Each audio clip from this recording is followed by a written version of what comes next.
히어로티 파스콘 여러분, 지난 주말과 주일 주안에서 평안하셨습니까? 새롭게 시작된 한 주간도 성 삼위일체 하나님께서 여러분들 함께 하시기를 원합니다. 이번 주도 변함없이 하나님 말씀 중심의 삶을 살아가시기를 원하오며 히어로리와 함께하는 올해 두 번째 구원의 여정 출발하도록 하겠습니다. 2026년 2주차 하나님의 말씀은 누가복음 9장 62절의 말씀입니다. 자, 함께 외워봅시다. 예수께서 이르시되 손에 쟁기를 잡고 뒤를 돌아보는 자는 하나님의 나라에 합당하지 아니하니라 하시니라. 누가복음 9장 62절 말씀. 아멘. 다시 한번 외워보겠습니다. 예수께서 이르시되 손에 쟁기를 잡고 뒤를 돌아보는 자는 하나님의 나라에 합당하지 아니하니라 하시니라. 누가복음 9장 62절 말씀. 아멘. 예. 먼저 누가복음 9장 57절로 62절의 말씀을 제가 낭독하고 이번 주 말씀 해설을 진행하도록 하겠습니다. 누가복음 9장 57절로 62절입니다. 길 가실 때 어떤 사람이 여짜오되 어디로 가시든지 나는 따르리이다. 예수께서 이르시되 여우도 굴이 있고 공중에 새도 집이 있으되 인자는 머리 둘 곳이 없도다 하시고 또 다른 사람에게 나를 따르라 하시니 그가 이르되 나로 먼저 가서 내 아버지를 장사하게 허락하옵소서.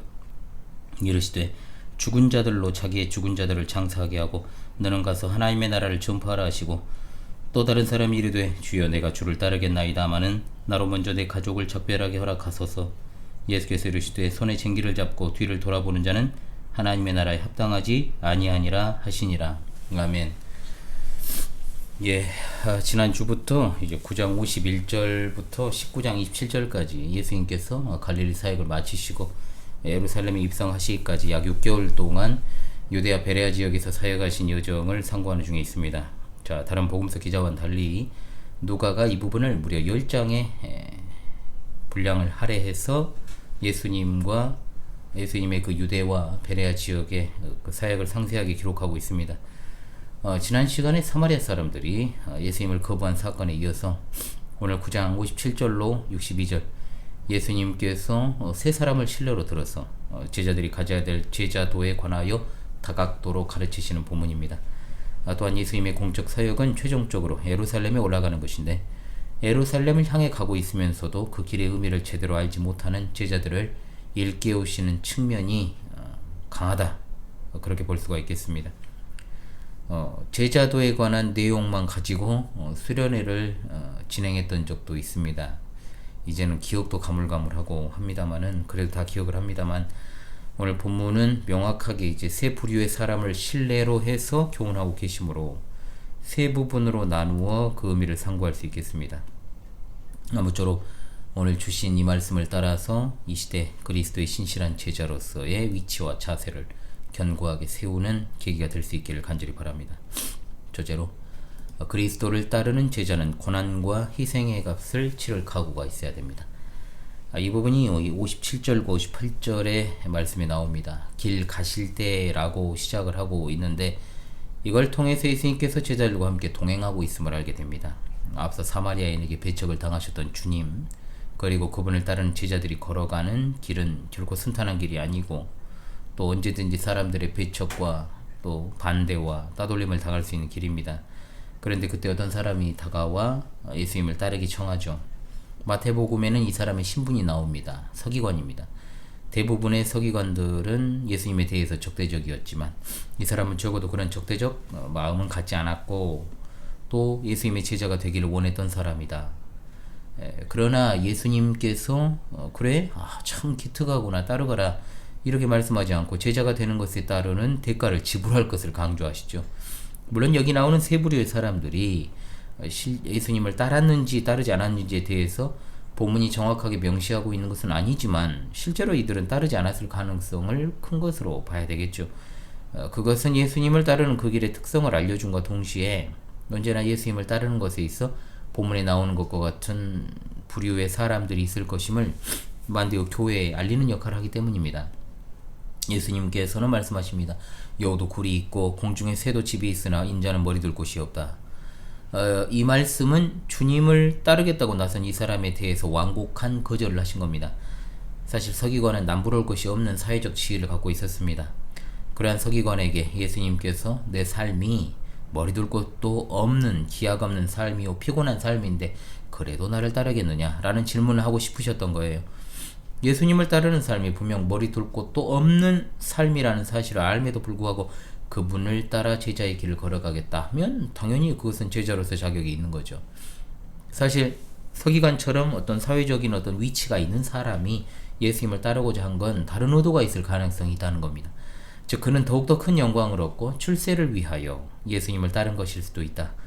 그러나 예수 그리스도의 그 길은 오히려 비참하고 수치스러운 길이었죠. 주님을 따르는 길은 거기에 따른 대가를 치러야 되는 길, 십자가의 고난의 길, 이란 비참하고 수치스러운 길임에도 예수님을 따르는 것이 이 세상이 주는 어떠한 영광보다도 훨씬 영광스럽고 존귀한 길임을 아는 자가, 이해하는 자가 예수님을 따라가야 된다. 오늘날에는 이런 어떤 제자도의 대가를 목회자 후보생에게나 특히나 그렇죠. 또는 믿지 않는 이들에게 복음을 전할 때 언급하거나 또 강조하지 않고 또 수많은 사꾼 목자와 형식적 교인들이 교회에 넘치는 현실에 일조하였습니다. 지지난 시간에도 강조했습니다만 주를 따르는 자들의 본분은 종이요 노예다 그랬습니다. 그것도 무익한 종이다. 주님의 가장 신실하고 헌신된 종 하면 우리가 바울 사도를 떠올립니다만 바울 사도조차도 이런 말을 했는데 어찌하여 오늘은 그야말로 종이 아닌 주인 행세하는 이들이 많을까요?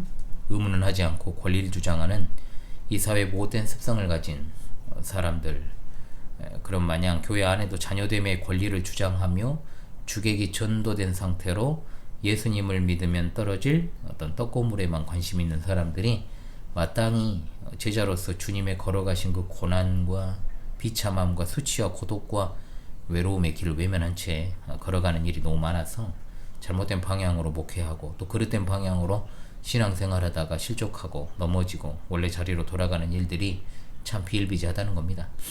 교회 다니면 복을 받는 게 아니라 교회에 소속된 것 자체가 복된 일이고 또한 복을 받는다라고 하는 것의 진정한 의미는 이 세상에서 썩어져 버릴 것들에 대해서 무슨 보상을 받는다는 의미가 아니라 영혼의 구원이요 또한 그것은 영적인 것이며 또한 내세의 축복이라는 것을 잊어서는 안 됩니다. 따라서 내세의 축복을 위하여 현세의 고난을 감내하는 자가 바로 주를 따르는 제자라는 사실을 성경이 말하고 있습니다. 육신의 떡을 먹으려고 구름대처럼 예수님을 따랐던 자들이 영생의 양식을 말씀하시니 썰물 빠져나가도 빠져나간 그 사실 우리가 결코 잊어서는 안 되겠죠. 그러므로 우리 파스콘 동지들이요 성도라는 이름, 그리스도인이라는 이름, 제자라는 이름과 그 명성에 걸맞게 예수님의 제자라는 타이틀만 가진 것이 아니라 여러가지 시험과 고난 앞에서도 그것에 의해 이리저리 흔들리지 않는 온전한 제자로 성숙해 나가야 될 줄로 믿습니다. 비록 세상 기준에 비춰볼 때 우리 삶은 궁핍하고 또 비참하고 또 외롭고 고독하더라도 우리 기준은 오직 하나님 나라 기준에 의해서 설정된 것이므로 우리가 그 나라의 영광을 바라보면서 잠시 잠깐 이 땅에서 겪는 어떤 불편함과 환난에 대해 초연한 자세로 즉 예수님의 이름으로 결박당하고 그리스도를 위해 죽을 것도 각오하는 신앙일념, 초지일관, 일사과거의 결의에 찬 그런 제자들로 살아갈 수 있기를 간절히 바랍니다. 아멘. 둘째로 그리스도의 제자에게 있어 하나님의 나라 일보다 우선할 일은 없습니다. 자, 앞사람은 스스로 예수님을 찾아왔지만 반대로 이번엔 예수님이 먼저 어떤 사람에게 따르라고 하십니다. 자, 누가는 두 가지 경우를 기록을 해요. 예수님을 뒤따르는 삶을 사는 데 있어 자발적인 경우도 있고 반대로 예수님의 명령에 의해 이루어지는 경우도 있다. 이렇게 예수님이 부르시는 장면은 세리 마태를 부르실 때와 동일합니다. 다른 아무 말씀을 하지 않으시고 그저 나를 따르라 하셨잖아요. 같은 명령에 세리 마태는 바로 모든 것을 버려두고 예수님을 따른 반면에 여기 나오는 사람은 즉각적으로 순종을 하지 못하고 있습니다. 이 사람이 하는 말 들어보죠. 나로 먼저 가서 내 아버지를 장사하게 허락하옵소서. 자, 이 사람 말에서 중요한 게 어떤 겁니까? 동그라미. 나로 먼저입니다. 이것은 시사하는 바가 큰데 우선순위에 관한 문제를 보여주고 있습니다. 예수님을 따르는 문제는 과연 세상 일과의 관계에 있어 어떤 측면을 가지고 있는가? 특별히 아버지를 장사한다는 건 이 세상에서 가장 소중한 가치가 된다는 가치라고 할 수 있는 혈육, 즉 가족에 대한 매우 지극히 인륜적인 행위에 속하는 겁니다. 그런데 예수님은 60절에 뭐라고 말씀하십니까? 죽은 자들로 자기의 죽은 자들을 장사하게 하고 너는 가서 하나님의 나라를 전파하라. 자, 그렇다면 예수님께서 인륜의 도를 저버리시는 분이신가? 그런 생각이 들 수 있겠죠. 그러나 과연 그러합니까? 당시 유대인들에게 있어 장례 기간은 7일입니다. 7일. 장례식에 참석하는 것은 유대인들에게 있어 매우 중요합니다. 그 기간에는 성전 예배, 절기, 그리고 할례 의식도 준수하지 않아도 되는 그런 기간입니다. 그래서 이 사람의 요구는 어찌 보면 당연하고 예수님은 그러한 규례를 저버린 것처럼 보일 수도 있다는 거죠. 그러나 지금 이 사람의 아버지가 이미 임종하여 장례식 절차만 마무리하게 해달라고 요청한 건지, 그렇지 않으면 임종을 거두는 걸 지켜볼 수 있게 해달라는 것인지, 여기에 따라 또 상황은 달라질 수 있다는 겁니다. 정황상 맥락상 이 사람의 아버지는 살아있습니다. 지금. 그렇다면 이 사람이 요청한 건 뭘까요? 그것은 장자로서의 상속권을 내가 확보해야 되는 상황에서 아버지가 임종하실 때까지 내가 공양해야 한다라고 주장한 것으로 볼 수 있습니다. 정확하진 않지만 어찌되었든 그는 아직 예수님께 자신을 헌신하기 원하지 않았던 거죠. 예수님은 그의 망설임을 아시고 하나님 나라가 가장 우선시되어야 한다는 것을 다시금 말씀하신 겁니다. 예수님은 자식으로서 가족의 기본적 책무를 무시하라고 그런 말씀을 하신 게 아닙니다. 오히려 먼저에 대한 자격 조건에 반응하신 거죠. 즉 그리스도의 제자는 예수님이 가장 1차적 섬김의 대상이 되어야 된다. 예수님의 명령은 무정하지 않습니다. 그것은 그 사람에게 가장 우선적인 충정의 대상을 점검해 보라는 뜻이었기 때문이죠. 죽은 자들로 자기의 죽은 자들을 장사하게 하라는 말씀이 무슨 말씀일까? 자, 기본적으로 예수님을 따르는 자들은 먼저 그 값을 계산하고 그들이 가진 조건을 포기해야 될 것을 말씀하시고, 여기 죽은 자는 죽어가는 자를 말합니다. 즉 죽어가는 자가 죽은 자를 붙도록 하라. 이것은 영적으로 죽어가는 자들을 말합니다. 그들로 집에 남아 죽은 자를 묻는 것과 같은 그 책무를 이행하게 하라는 것이죠. 구약에서는 나시린의 서원을 한 사람들은 자신들의 부모라고 해도 죽은 시체를 만져서는 안 되는 규정이 있습니다. 예수님의 제자가 된다는 건 실제로 나시린과 같은 것이라 볼 수 있고, 동시에 하나님께 대한 헌신보다 더 앞서는 세상 일은 없음을 분명하게 보여주시는 장면입니다. 파스콘 동지들이요, 하나님의 나라를 전파하기 위해 예수님을 따라야 되는 사람은 육적인 일보다 영적인 일에 우선순위를 둬야 됩니다. 이 세상 살아가면서 어찌 육적인 일을 소홀히 할 수 있습니까? 그러나 영적인 일보다 이것을 우선하게 되면 그것이야말로 여기 나오는 죽어가는 자들이 되는 것이요, 자기의 죽은 자를 장사하는 일이 되므로 영적인 일을 소홀히 하는 것은 제자의 자세가 아닌 겁니다. 파스콘 동지들이요, 이것에 대해 적용을 어려워하지 마십시오. 예수님은 어릴 적부터 한마음으로 부모님을 공경하셨고, 심지어 죽음을 눈앞에 두시 십자가 위에서조차도 모친 마리아를 걱정하셨던 분입니다. 그러나 예수님은 말씀하십니다. 이 세상에서 하나님의 나라와 복음보다 더 크고 중요한 일은 없다. 인간의 윤리를 무시한 것이 아니라 도리어 그처럼 중요한 인륜마저도 무시될 만큼 하나님 나라와 복음이 중요하다는 사실을 말씀한 거죠. 여러분, 우리에게 주신 혈육을 존재하게 하신 분도 하나님이십니다. 이 세상 만물을 창조하시고 또한 우리를 지금도 섭리로 다스리고 계신 하나님이 우리의 진정한 의미에서의 아버지요, 또한 우리를 구원하신 구원주가 되십니다. 그러므로 하나님이 계시고 가족도 있고 이웃도 있지, 하나님 무시하고 하나님 제외하고 존재하는 혈육, 모든 이웃관계 존재할 수 없다는 거예요. 자, 무식한 사람들이 교회에 그냥 주구장창 그냥 시간만 때우고 있으면서 가정을 소홀히 하고 형제관계 소원해지고, 그런 행위를 주를 절대로 바르게 따르는 그런 모습이 될 수가 없고 잘못된 거죠. 그렇지 않습니까? 언제나 성도는 모든 기회를 활용하여 하나님 나라 복음을 전해야 될 의무가 있으므로 세상에서 내게 주신 사람들과의 관계를 주 안에서 잘 해야 되는 것도 당연한 일이라는 말입니다. 그러나 분명한 건 그 어떤 일도 하나님 나라 복음보다 더 우선시 될 수 없다는 것인데, 지금 주님께서 말씀하시는 거 우리 태도를 말하는 겁니다. 하나님 나라와 그 복음을 중시하는 자들은 모든 것에 있어 지혜롭게 행하는 자들이요, 하나님과 세상을 저울질하지 않는 자들입니다. 우선순위라는 말도 오해해서는 안 됩니다. 순위에 있어 하나님을 1순위에 놓으면 상황에 따라 얼마든지 우리는 순위를 뒤바꿀 수 있기 때문입니다. 그런 존재입니다. 우리 존재와 목적이 하나님이시기 때문에 하나님에 관한 모든 것들은 저울에 올려놓아야 될 대상이 아닌 나 자신의 존재와 해당하는 일이다. 그러한 가치관과 사고로 살아가는 자가 하나님 나라와 세상 것들을 비교하겠습니까? 비교하지 않습니다. 따르라고 했으면 아무 말 하지 말고 미련 없이 따르는 게 제자입니다. 성도에게 복음보다 더 큰 대의는 없어요. 따라서 내 영혼의 구원을 위한 일에 있어서 다른 어떤 것이 앞서서는 안 됩니다. 과거 우리 선배들은 주일 성수에 대해서 다분 율법주의적 관점이 분명히 있었습니다. 이것이 부정적인 측면이 많았음을 우리는 부인할 수 없습니다. 그러나 여전히 아니 오히려 더 말세지 말이 되어갈수록 우리 믿는 성도들이 더욱더 경건하게 필사적으로 보내야 되는 날이 또한 주일이기도 합니다. 주일을 생명처럼 여겨야 된다는 말을 허투루 듣지 마십시오. 주일을 생명처럼 여기란 건 주일을 생명처럼 여기지 않으면 어떻게 된다는 말입니까? 죽는다는 말입니다. 영적으로 죽는다는 말이죠. 이 세상에서 매주 주일을 교회에서 영적인 일들로 영적인 쉼을 얻으며 보낼 수 없는 그런 직업을 가진 일도 있습니다. 가령 예를 들어서 서초 생활하는 군인들이 있을 것이고, 또 소방관, 군인, 또 응급의료진, 또 이런 또 급작스런 수술, 또 심각한 병환으로 거동 자체가 어려워서 예배당에 나와 예배할 수 없는 사람들도 있고, 생계가 걸려있는 일들을 위해서 어떤 일들을 수행해야 되는 그런 어떤 측면들이, 어떤 부득이한 상황들이 분명히 존재할 수 있다는 것입니다. 사실 우리가 사는 이 시대 주일에 은혜를 못 받으면 언제 받느냐, 주일의 가르침을 안 받으면 언제 받느냐 했을 때, 사실 주일이 구별되어야 6일이 구별될 수 있고, 우리 삶이 평소에 준비되어 있어야 우리가 주님 위해 살고 주님을 위해 죽을 수도 있는 겁니다. 오늘 지금이 없는 자에게 미래 영광의 아침이 과연 밝아올 것인가? 그럴 일은 없다. 누군가를 인도하려면 내가 본이 되어야 된다. 주일이 구별되지 않는데 복음 전도가 되겠어요? 또한 예배를 마치고 예배당을 나선 후에 우리에게는 일주일 168시간이라는 시간이 주어집니다. 우리가 교회에 나와서 기껏해야 5시간 정도 보냅니다. 우리 교회 기준으로. 이제 겨울방학을 했으니까 더 줄어들죠. 나머지 시간 동안 우리가 얼마나 하나님을 생각하면서 하나님을 위해 보내는가, 30분에서 1시간 정도면 우리가 성경을 얼마나 많이 읽을 수 있는지를 우리 자녀들과 함께 해본 적이 있습니다. 캠프 때 많이 했죠. 그런 일들을.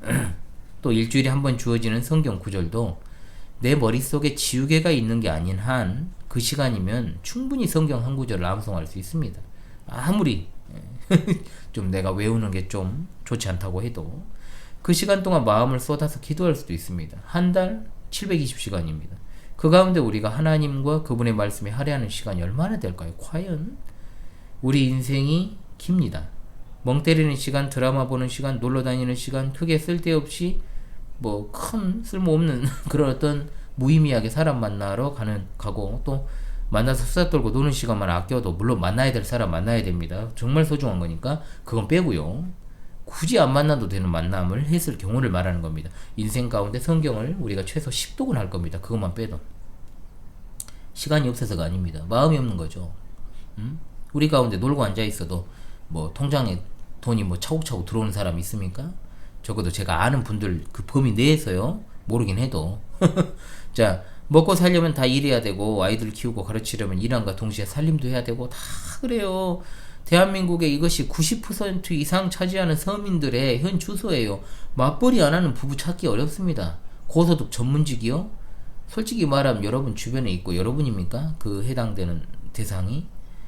잘 모르지만 뭐 제가 어떻게 알겠어요. 본인들을 다 오픈하지 않으시면 제가 아무리 관계하고 있다고 하더라도 제가 그런 것까지는 알 수가 없는 노릇이잖아요. 본인들이 오픈하지 않으시면. 즉 예수님을 모르는 세상 사람들 다 하는 일이란 말이에요. 적어도 그렇다는 겁니다. 드리고 싶은 말씀의 요지는 이겁니다. 우리 신앙 수준이 얼마나 사실 그닥이냐 깨달아야 된다는 거죠.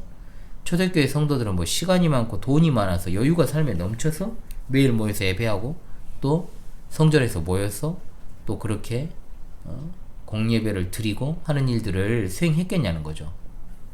교제하고 떡을 떼고. 아니라는 겁니다.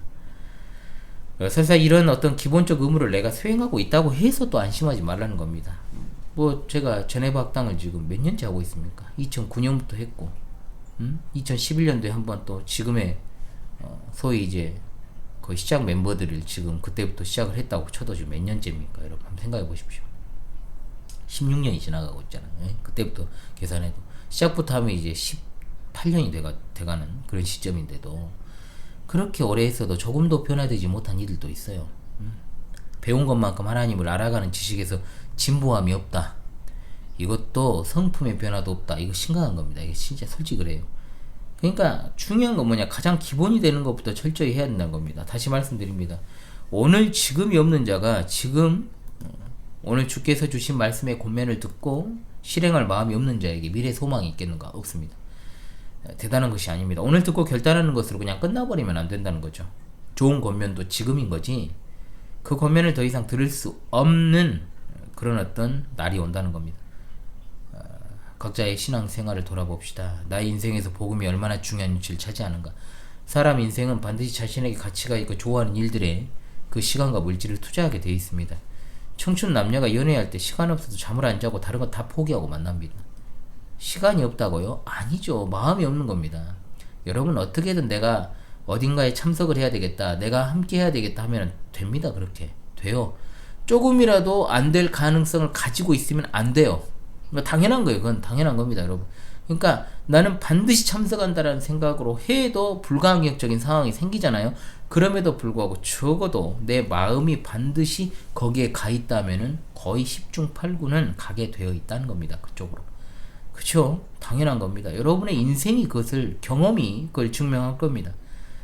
우리가 꼬박꼬박 밥을 먹잖아요. 늘 숨도 쉬고 있잖아요. 그런데 왜 성경은 꼬박꼬박 안 읽습니까? 왜 꼬박꼬박 기도는 안 합니까? 복음을 믿는 신자는 중요한 게 뭔지를 알아야 돼요. 그렇죠?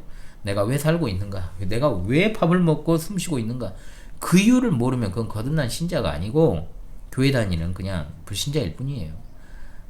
복음을 나는 얼마나 참으로 시급하고 중요하게 대하고 있는가? 스스로 묻고 각성하고 결단하고 실제적으로 변화가 있기를 간절히 바랍니다. 세 번째, 예수 그리스도의 제자는 세상 일에 대한 미련을 버려야 됩니다. 세 번째 사람 다가왔습니다. 이 사람도 첫 번째 사람처럼 예수님을 따르겠다라고는 그런 어떤 의지를 보입니다. 그러나 이 사람 역시 먼저 처리하기 원하는 일이 있네요. 예수님은 사람의 내면을 다 아십니다. 앞서와 마찬가지로 이 사람의 마음에도 하나님 나라 복음을 가장 소중하게 두지 않는 마음이 있습니다. 내 가족을 작별하게 허락하소서. 예수님 따라가니까 이제 식구들하고 헤어지는 인사를 하겠다, say goodbye 하겠다는 게 아니에요. 이렇게 생각하면 안 된다는 거죠. 가족에게 작별 인사를 하고 오겠다는 것이 아니고 가족에게 내가 예수님을 따를지 안 따를지 묻겠다는 의도가 들어있고, 또 그렇게 가족들에게 갔을 때 가족들이 그 길을 가는 것에 있어서 찬성할지 안 할지 누가 알겠어요.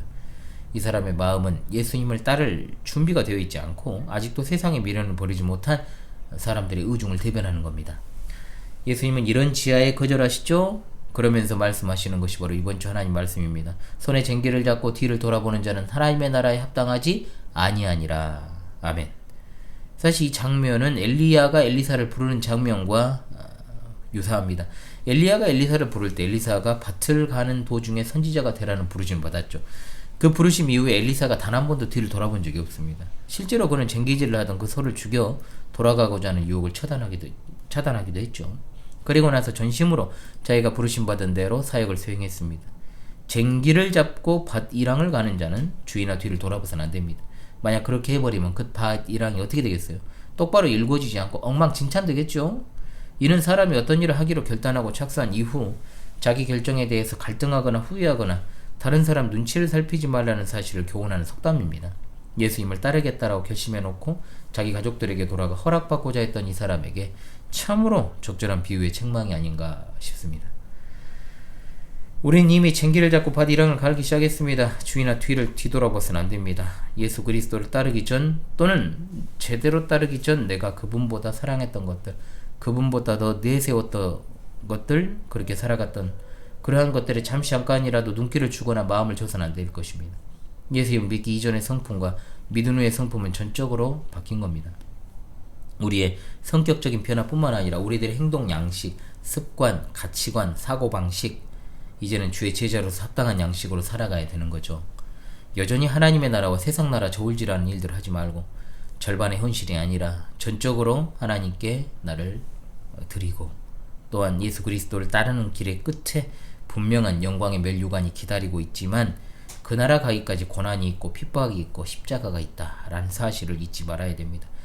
이 시대 제자가 아닌 고객 만드는 사탕발림적 미혹들이 참으로 넘치고 있는 시대, 이 세상에 썩어져 버릴 것들을 의지하게 만드는 잡음 등을 다 차단해서 오직 순수하고 바른 복음 진리를 따라 행하는 그리스도의 합당한 제자들로서 설 수 있기를 주님의 이름으로 간절히 소망합니다.